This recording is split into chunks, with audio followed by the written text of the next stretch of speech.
Hello guys welcome to my channel. तो आज के আমি বানাতে যাচ্ছি লতির পাতোড়া। তো ফার্স্ট আমি লতিগুলোকে কেটে ভালো করে ধুয়ে নেব।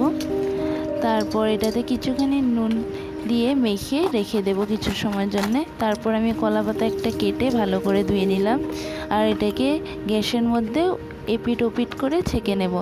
তারপর এখানে আমি কিছুখানি পেঁয়াজ কুচি করে নিলাম আর রসুন ছুলে রেখে দিলাম। তারপর আমি কিছুখানি সরষে বেটে নেব আর রসুনগুলোকেও বেটে নেব। তারপর লতির উপর কুচানো পেঁয়াজ দিয়ে দেব, রসুন বাটা, সরষে বাটা, হলুদের গুঁড়ো, কাশ্মীরি লঙ্কার গুঁড়ো, জিরের গুঁড়ো, তারপর স্বাদ অনুসারে নুন দিয়ে